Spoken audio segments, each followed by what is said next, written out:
ನಮಸ್ಕಾರ ವೀಕ್ಷಕರೇ ಹಾಗೂ ಓದುಗರೇ. ನೂತನವಾಗಿ ಪ್ರಾರಂಭವಾಗಿರತಕ್ಕಂಥ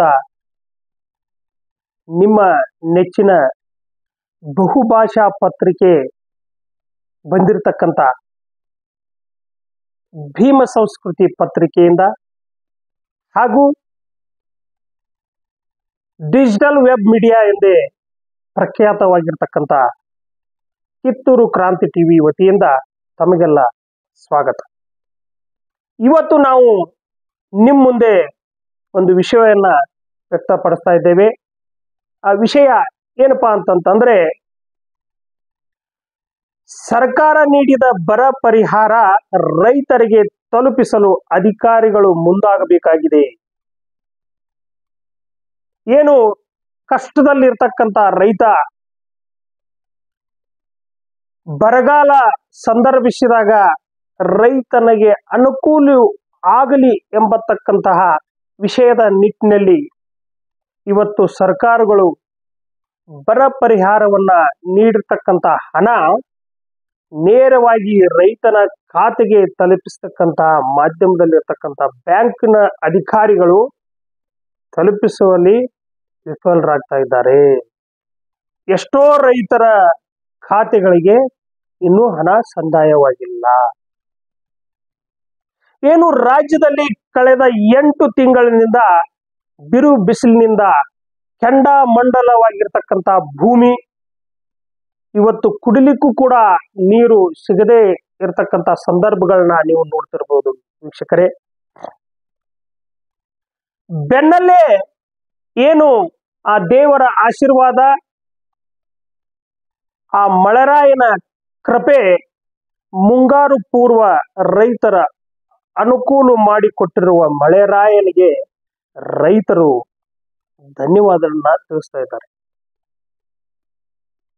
ವೀಕ್ಷಕರೇ, ಒಂದು ಕಡೆ ಭೂಮಿ ಹದ ಮಾಡಿಕೊಳ್ಳಲು ರೈತರು ಮುಂಗಾರು ಏನು ಬಂದ ತಕ್ಷಣನೇ ಒಂದು ರೈತರಲ್ಲಿ ಉತ್ಸಾಹ, ಆ ಒಂದು ಸಂತೋಷ ಎದ್ದು ಕಾಣ್ತಾ ಇದೆ.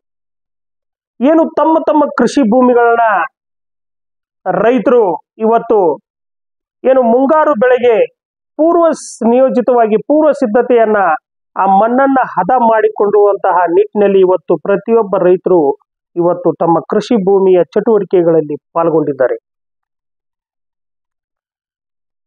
ಇನ್ನೊಂದು ಕಡೆ ಹಲವಾರು ಜಿಲ್ಲೆಗಳಲ್ಲಿ ಕೃಷಿಕರು ಉಳುಮೆ ಮಾಡಿ ಬಿತ್ತನೆಯ ಸಿದ್ಧತೆ ಮಾಡಿಕೊಳ್ಳುವಂತಹ ನಿಟ್ಟಿನಲ್ಲಿ ಇವತ್ತು ಎಲ್ಲ ಜಿಲ್ಲೆಗಳಲ್ಲಿ ನೀವು ಕಾಣ್ತಾ ಇರಬಹುದು.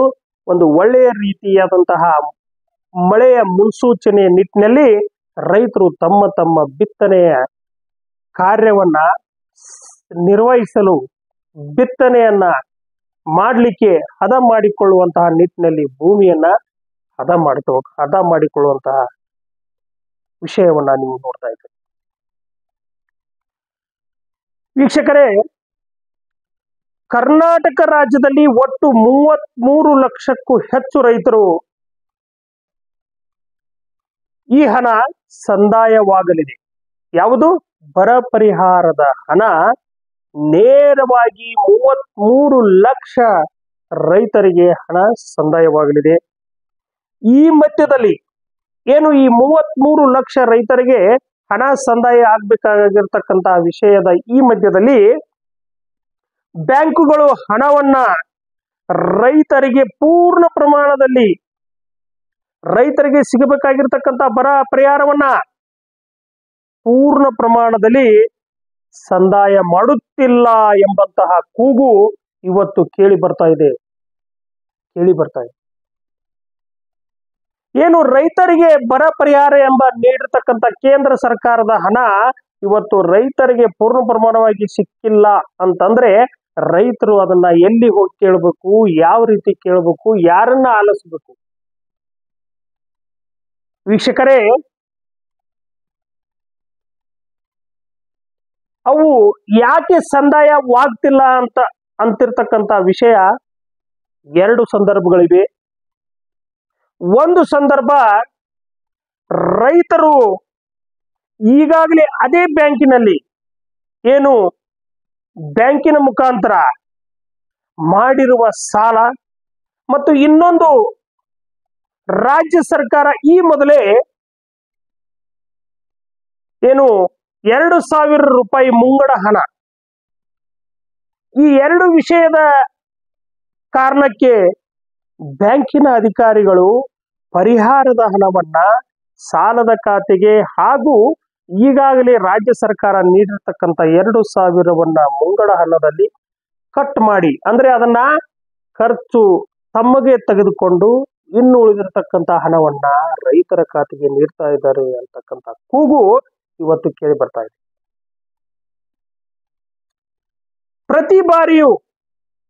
ಪ್ರತಿ ಬಾರಿಯೂ ರೈತ ತನ್ನ ಕೃಷಿ ಚಟುವಟಿಕೆಗಳಿಗೆ ಆರ್ಥಿಕವಾಗಿ ಬ್ಯಾಂಕಿನಿಂದ ಸಾಲವನ್ನ ಪಡೆದುಕೊಳ್ಳುವುದು, ಅದನ್ನ ಮರುಪಾವತಿ ಮಾಡುವುದು, ಇದು ನಿರಂತರವಾಗಿ ನಡೀತಿರ್ತಕ್ಕಂಥ ಸಂದರ್ಭ ನೀವು ಕೇಳ್ತಿದ್ದೀರಿ. ರೈತನಿಗೆ ಸಾಲ ಯಾವುದಕ್ಕೆ ಬೇಕು? ಬೀಜ, ಗೊಬ್ಬರ, ಏನು ಹದ ಮಾಡ್ಲಿಕ್ಕೆ ರೈತರು ಹದ ಮಾಡ್ಬೇಕಪ್ಪ ಅಂತಂದ್ರೆ ಟ್ರ್ಯಾಕ್ಟರ್ಗಳ ಮುಖಾಂತರ ಅದನ್ನೆಲ್ಲ ಹದ ಮಾಡ್ಬೇಕಂದ್ರೆ ಆರ್ಥಿಕವಾಗಿ ರೈತನಿಗೆ ಬೇಕೇ ಬೇಕು. ಆ ಹಣವನ್ನ ಇವತ್ತು ಬ್ಯಾಂಕುಗಳ ಮುಖಾಂತರ ಸಾಲ ಪಡ್ಕೊಂಡು ಇದನ್ನೆಲ್ಲ ಸಿದ್ಧತೆ ಮಾಡಿ ರೈತನ್ನ ತನ್ನ ಕಷ್ಟದ ಜೊತೆಗೆ ಜೀವನವನ್ನು ಕಳೆದು ತನ್ನ ಜೀವನದ ಬಂಡಿಯನ್ನ ತೆಗೆದುಕೊಂಡು ಹೋಗಿ ಇವತ್ತು ಭೂಮಿಯನ್ನ ಹದ ಮಾಡಿ ಬೀಜ ತಂದು ಗೊಬ್ಬರ ತಂದು ಬಿತ್ತಬೇಕಪ್ಪ ಅಂತಂದ್ರೆ ಅವನಿಗೆ ಆರ್ಥಿಕವಾಗಿ ಬಹಳ ಕುಗ್ಗಿರ್ತಕ್ಕಂಥ ರೈತನಿಗೆ ಬ್ಯಾಂಕ್ಗಳ ಮುಖಾಂತರ ಸಾಲ ತಗೊಳ್ಳೋದು ಇದೇನು ಹೊಸತನಲ್ಲ. ಕಷ್ಟಪಟ್ಟು ಬೆಳೆದಿರ್ತಕ್ಕಂಥ ಬೆಳೆಗೆ ಇವತ್ತು ಏನು ರೈತ ಕಷ್ಟಪಟ್ಟು ಸಾಲ ತೆಗೆದುಕೊಂಡು ಬಂದು ಹದ ಮಾಡಿ ತನ್ನ ಜೀವನದ ಬಂಡಿಯ ಜೊತೆಗೆ ಎಲ್ಲ ಕಷ್ಟವನ್ನು ಅನ್ಕೊಂಡು ಸರಿಯಾಗಿ ಪ್ರಮಾಣದಲ್ಲಿ ಬೆಳೆಯನ್ನ ಬೆಳೆದು ಆ ಬೆಳೆಗೆ ಸರಿಯಾದ ಬೆಲೆಗಳು ಸಿಗ್ತಾ ಇಲ್ಲ ಮಾರುಕಟ್ಟೆಯಲ್ಲಿ. ಏನು ಬೆಳೆಯನ್ನ ಬೆಳಿಲಿಕ್ಕೆ ಏನು ಸ್ಟಾರ್ಟ್ ಮಾಡ್ತಾನೆ, ಅದಕ್ಕೆ ಎಲ್ಲ ರೀತಿಯ ಪ್ರಯತ್ನಗಳನ್ನು ಹಾಕೊಂತ ಬರ್ತಾನೆ, ಸರಿಯಾದ ರೀತಿ ಫಸಲು ತಗೋತಾನೆ, ಅದನ್ನು ತೆಗೆದುಕೊಂಡು ಹೋಗಿ ಮಾರುಕಟ್ಟೆಯಲ್ಲಿ ಇಟ್ಟ ತಕ್ಷಣನೇ ಬೆಲೆ ಸಂಪೂರ್ಣವಾಗಿ ಕುಸಿದು ಬಿಡುತ್ತೆ. ಅವಾಗ ರೈತನ ಪರಿಸ್ಥಿತಿ ಯಾರು ನೋಡೋರು? ರೈತನ ಪರಿಸ್ಥಿತಿಯನ್ನ ಯಾರು ಕಾಣೋರು? ಯಾಕೆ ಬ್ಯಾಂಕ್ನಿಂದ ಸಾಲ ತೆಗೆದುಕೊಂಡು ಬಂದು ತನ್ನ ಜೀವನದ ಬಂಡಿಯನ್ನ ಜೊತೆಗೆ ಕಷ್ಟಪಟ್ಟು ಬೆಳೆ ಬೆಳೆದು ಆ ಬೆಳೆಗೆ ಸರಿಯಾದ ಬೆಲೆ ಸಿಗ್ತಾ ಇಲ್ಲ ಇವತ್ತಂತಂದ್ರೆ ಅವನ ಎಲ್ಲಿಂದ ತಂದು ಸಾಲ ತುಂಬಬೇಕು? ಎಲ್ಲಿಂದ ಅವನು ಸಾಲವನ್ನ ಮರುಪಾವತಿ ಮಾಡ್ಲಿಕ್ಕೆ ಎಲ್ಲಿ ಹೋಗಿ ದುಡಿಬೇಕು ಅವನು? ವೀಕ್ಷಕರೇ, ನೀವು ವಿಚಾರ ಮಾಡ್ಬೇಕಿದನ್ನ. ಅದಕ್ಕೆ ಏನು ಈ ಬ್ಯಾಂಕಿನ ಅಧಿಕಾರಿಗಳು ಇದನ್ನೆಲ್ಲ ಪರಿಶೀಲನೆ ಮಾಡಿ ಸರ್ಕಾರ ಇವತ್ತು ರೈತರ ಕಷ್ಟಕ್ಕೆ ನೆರವಾಗ್ಲಿ ಎಂದು ತೆಗೆದುಕೊಂಡು ಬಂದಿರತಕ್ಕಂತ ಬರ ಪರಿಹಾರವನ್ನ ತಮ್ಮ ಸಾಲದ ಖಾತೆಗೆ ಜಮೆ ಮಾಡಿಕೊಳ್ಳಬಾರದು. ತಾವು ಯಾವುದೇ ಕಾರಣಕ್ಕೆ ಸಾಲದ ಖಾತೆಗೆ ಅದನ್ನ ಜಮೆ ತಗೊಳ್ಕೊಳ್ಬಾರ್ದು. ಯಾಕಂತಂದ್ರೆ ಮುಂಗಾರು ಚೆನ್ನಾಗಿ ಬರ್ತಾ ಇದೆ, ಕೃಷಿ ಭೂಮಿ ಚಟುವಟಿಕೆ ನಡೀತಾ ಇದ್ದೇವೆ, ಬಿತ್ತಲಿಕ್ಕೆ ಹದ ಮಾಡ್ಲಿಕ್ಕೆ ಅವನು ರಸಗೊಬ್ಬರವನ್ನು ಸರಿಯಾದ ಟೈಮಕ್ಕೆ ತೆಗೆದುಕೊಂಡು ಬಂದು ಬಿತ್ತನೆ ಮಾಡ್ಬೇಕಂತಂದ್ರೆ ಬರ ಪರಿಹಾರ. ಯಾಕಂದ್ರೆ ಹೋದ ವರ್ಷ ಸಂಪೂರ್ಣ ಬರಗಾಲ, ಯಾವುದು ಬೆಳೆ ಬಂದಿಲ್ಲ, ಅವ್ಗೆ ಯಾವುದು ಲಾಭ ಬಂದಿಲ್ಲ. ಅವನು ಎಲ್ಲಿಂದ ತಂದು ಕೊಡ್ತಾನೆ ಸ್ವಾಮಿ ನಿಮ್ಗೆ ದುಡ್ಡು? ಅದಕ್ಕೆ ರೈತನಿಗೆ ಅನುಕೂಲವಾಗಲಿ ಅಂತ ಹೇಳಿ ಇವತ್ತು ಬರ ಪರಿಹಾರದ ಮೂಲಕ ಏನು ಕೊಟ್ಟಿರ್ತಕ್ಕಂಥ ಹಣವನ್ನ ಸಾಲದ ಖಾತೆಗೆ ಜಮಾ ತೆಗೆದುಕೊಳ್ಬಾರ್ದು. ಇದನ್ನ ಸರ್ಕಾರಗಳು ಬ್ಯಾಂಕಿನ ಅಧಿಕಾರಿಗಳಿಗೆ ನಿರ್ದೇಶನ ಮಾಡ್ಬೇಕು. ಬ್ಯಾಂಕಿನ ಅಧಿಕಾರಿಗಳಿಗೆ ಕಟ್ಟುನಿಟ್ಟಾಗಿ ನಿರ್ದೇಶನ ನೀಡಬೇಕು.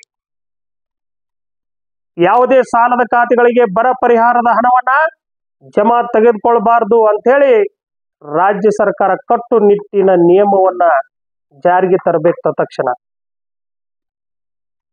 ಈ ಒಂದು ದೃಷ್ಟಿಕೋನದಲ್ಲಿ ಇನ್ನೊಂದೆಡೆ ಕೇಂದ್ರದ ಹಣ ಬರುವುದು ತಡವಾಗಿ ಆದ್ರೂ ರಾಜ್ಯ ಸರ್ಕಾರವೇ ರೈತರಿಗೆ ನೀಡಿರತಕ್ಕಂತ 2,000 ರೂಪಾಯಿ, ಏನು ಸಿದ್ದರಾಮಯ್ಯ ಅವರು 2,000 ರೂಪಾಯಿಯನ್ನ ಒಂದು ಬರ ಪರಿಹಾರದ ದೃಷ್ಟಿಕೋನದಲ್ಲಿ ಇವತ್ತು ರೈತರಿಗೆ ಬಿಡುಗಡೆ ಮಾಡ್ತಾರ. ಆ 2,000 ರೂಪಾಯಿ ಹಣವನ್ನ ಈ ಬರ ಪರಿಹಾರದಲ್ಲಿ ಹಣದಲ್ಲಿ ಕಟ್ ಮಾಡ್ಬೇಕಂದ್ರೆ ಯಾವ ನಿಯಮ ಇದೆ? ಇದು ಬರ ಪರಿಹಾರವನ್ನ ರಾಜ್ಯ ಸರ್ಕಾರ 2,000 ನೀಡಿದೆ. 33,000 ರೈತರಿಗೆ ಕೇಂದ್ರದ ಮೋದಿ ಸರ್ಕಾರದ ನೇತೃತ್ವ ಇವತ್ತು ಬರ ಪರಿಹಾರವನ್ನ ನೀಡಿದೆ. ಈ ಎರಡೂ ಪರಿಹಾರವನ್ನ ರೈತರಿಗೆ ನೆರವಾಗಿ ನೀಡಬೇಕು. ಯಾವುದೇ ಕಾರಣಕ್ಕೂ ಆ ಪರಿಹಾರದ ಹಣವನ್ನ ಈ ಪರಿಹಾರದ ಹಣವನ್ನ ಇದರಲ್ಲಿ ಅದನ್ನ ಖಾತೆಗೆ ಜಮಾ ಮಾಡದೆ ತಮ್ಮ ಖರ್ಚಿಗೆ ತಗೊಳ್ತಕ್ಕದ್ದಲ್ಲ. ಮಾನವೀಯತೆ ಕ್ರಮಗಳನ್ನ ನೀವು ಕರೆಕ್ಟ್ ಆಗಿ ಕಾರ್ಯವನ್ನ ನಿರ್ವಹಿಸಬೇಕು. ಬ್ಯಾಂಕಿನ ಅಧಿಕಾರಿಗಳು ಇದನ್ನ ಗಮನದಲ್ಲಿ ಇಟ್ಕೋಬೇಕು.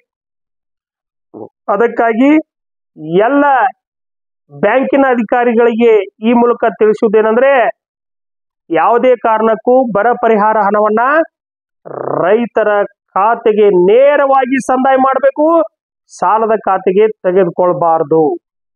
ಇದನ್ನ ಸರ್ಕಾರಗಳು ನೇರವಾಗಿ ಆಯಾ ಇಲಾಖೆಗೆ ಸಂಬಂಧಪಟ್ಟ ಹಾಗೆ ನಿರ್ದೇಶನ ನೀಡಬೇಕು. ಬ್ಯಾಂಕಿನ ಅಧಿಕಾರಿಗಳಿಗೆ ನಿರ್ದೇಶನ ನೀಡಬೇಕು.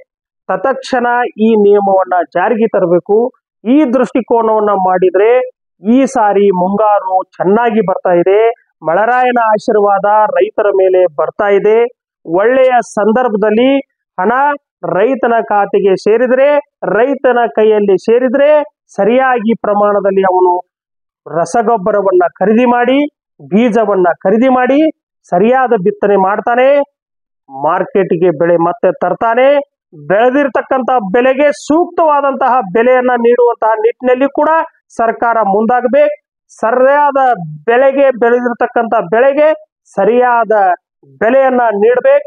ಅಂದಾಗ ಮಾತ್ರ ನಿಮ್ಮ ಬ್ಯಾಂಕುಗಳನ್ನು ನಡೀತಾವೆ, ಬರ್ತಕ್ಕಂಥ ಒಂದು ಆಹಾರ ಸಾಮಗ್ರಿಗಳು ಕೂಡ ಹೆಚ್ಚಾಗ್ತವೆ. ಅದಕ್ಕೆ ಎಲ್ಲ ರೀತಿಯಲ್ಲಿ ತಮಗೆ ಒಂದು ಈ ಕೂಗನ್ನ, ಈ ವಿಷಯವನ್ನ ನಿಮ್ಮ ಮುಂದೆ ವ್ಯಕ್ತಪಡಿಸ್ತಾ ಇದ್ದೇವೆ. ನಮ್ಮ ಬಹುಭಾಷಾ ಪತ್ರಿಕೆ, ಅದು ನೂತನವಾಗಿ ಆರಂಭವಾಗಿರ್ತಕ್ಕಂಥ ನಮ್ಮ ಬಹುಭಾಷಾ ಪತ್ರಿಕೆ, ಮೌರ್ಯ ಪೂಜಾರಿ ಅವರ ಸಂಪಾದಕಿಯಲ್ಲಿ ಬರ್ತಕ್ಕಂಥ ಬಹುಭಾಷಾ ಪತ್ರಿಕೆ ಭೀಮ ಸಂಸ್ಕೃತಿಯಲ್ಲಿ ಇವತ್ತು ಪ್ರಕಟಣೆಯಾಗಿದೆ. ಮೇ 22 ಜೂನ್ 9 ಪ್ರಕಟಣೆಯಾಗಿರ್ತಕ್ಕಂಥ ಭೀಮ ಸಂಸ್ಕೃತಿ ಪತ್ರಿಕೆಯನ್ನ ಎಲ್ಲ ಓದುಗರು ದಯಮಾಡಿ ತಮ್ಮಲ್ಲಿ ಕಳಕಳಿಯಿಂದ ವಿನಂತಿ ಮಾಡ್ತಾ ಇದ್ದೇವೆ. ಎಲ್ಲ ಓದುಗರು ನಮ್ಮನ್ನ ಬೆಳೆಸಿ. ನಿಮ್ಮ ಆಶೀರ್ವಾದ ಓದುಗರೇ, ನಿಮ್ಮ ಆಶೀರ್ವಾದ ಇವತ್ತೇ ನಮಗೆ ಶ್ರೀರಕ್ಷೆ. ನಿಮ್ಮ ಸಹಕಾರ ಇವತ್ತು ನಮಗೆ ಶ್ರೀರಕ್ಷೆ. ನೀವು ನಮ್ಮ ಭೀಮ ಸಂಸ್ಕೃತಿಯನ್ನ 1,000 ರೂಪಾಯಿಗಳನ್ನ ನೀಡಿ 1 ವರ್ಷದ ಚಂದಾದಾರರಾಗಿರಿ. ನಿಮ್ಮ ಮನೆಯ ಬಾಗಿಲಿಗೆ ನಮ್ಮ ಪತ್ರಿಕೆ ಬಂದು ಮುಟ್ಟುತ್ತೆ. ನಿಮ್ಮ ಮನೆಯ ಬಾಗಿಲಿಗೆ ನಮ್ಮ ಪತ್ರಿಕೆ ಬಂದು ಮುಟ್ಟುತ್ತೆ. ವೀಕ್ಷಕರೇ, ಓದುಗರೇ, ನಮ್ಮನ್ನ ಬೆಳೆಸಿ, ಸಹಕರಿಸಿ. ಧನ್ಯವಾದಗಳು.